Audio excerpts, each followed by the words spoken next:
Hi all, welcome to Mothi's millet product. நான் இன்றைக்கி உங்களுக்கு சொல்ல போகிற டிஷ் என்னென்னு பார்த்தேன்னா நிறையா பேர் என்கிட்ட கேட்டுட்டு திணையில் எப்படி மேம் அல்வா மிக்ஸ் இருக்கும் அப்படின்னு. ஸோ நாங்கள் எங்களோட ப்ராடக்ட் லிக்ஸில் பார்த்தீங்கன்னா திணை அல்வா மிக்ஸ்னு ஒரு ப்ராடக்ட் இருக்கும். அதாவது இதில் திணை மாவும் அந்த நாட்டு சர்க்கரையும் சேர்ந்துருக்கிறது தான் இந்த திணை அல்வா மிக்ஸ். இதில் அல்வா ஃபார்மில் நம்ம எப்படி உங்களுக்கு பண்ணலான்ற மாதிரி ஒரு ப்ராசஸ் தான் நான் இந்த வீடியோவில் உங்களுக்கு காட்ட பாடுறேன்.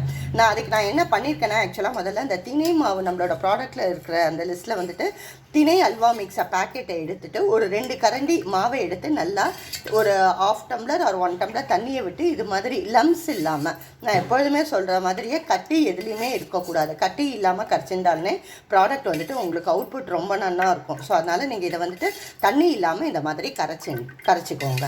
அவ்வளோதான். ஜஸ்ட்டு கரைச்சி இப்படி ரெடி பண்ணிட்டு நம்ம ப்ராசஸ் பண்ணுறதுக்கு பார்க்கலாம். நான் இப்போ உங்கள்கிட்ட சொன்ன மாதிரியே இப்போ நான் என்ன பண்ணியிருக்கேன்னா, இந்த கரைச்சி வச்சு இந்த மாவை மிக்ஸை நல்லா இந்த மாதிரி ஒரு இண்டக்ஷனல் பேனில் உங்களுக்கு வேணும்னா நீங்கள் வான்லியில் அடுப்பில் கூட பண்ணிக்கலாம். What ever you like. நீங்கள் ஜஸ்ட் அந்த மாதிரி ட்ரை பண்ணி பாருங்க. நான் இண்டக்ஷனில் ட்ரை பண்ணுறேன். இதில் நான் அடியில் ஒரு 2 ஸ்பூன் நெய் விட்டுண்டேன். அவ்வளோதான். நெய் விட்டுண்டு இந்த கரைச்ச மாவை ஃபுல்லாக இதில் விட்டு நல்லா கலரிண்டே இருக்கேன். அவ்வளோதான். மீடியம் ஃப்ளேமில் ஒரு 600 ஃப்ளேமில் தான் வச்சு இப்போதைக்கு நான் கலரின்னு இருக்கேன்.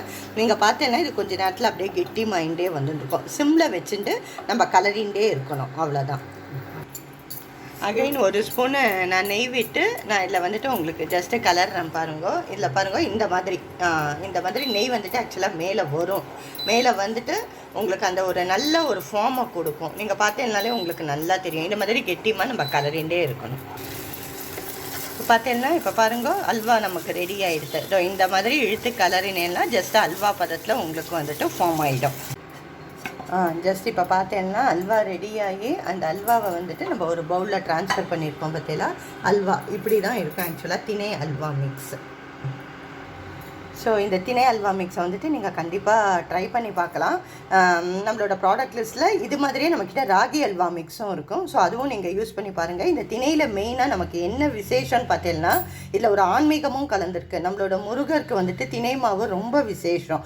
ஸோ அதனால் நீங்கள் இந்த திணை மாவில் ஒரு அல்வா ரெசிபி பண்ணி நம்ம கந்த சஷ்டிக்கு சஷ்டி விரதத்தப்பெல்லாம் நீங்கள் சுவாமிக்கு நைவேத்தியம் பண்ணோன்னா டக்குன்னு உங்களுக்கு உடனே ரெடி ஆகிற ஒரு instant recipe. Food healthy recipe, healthy sweet recipe இதை நீங்கள் கண்டிப்பாக ட்ரை பண்ணி பாருங்க. திணை மாவு முருகருக்கு ரொம்ப ரொம்ப விசேஷம். தேங்க்யூ. தேங்க்ஸ் ஃபார் வாட்சிங்.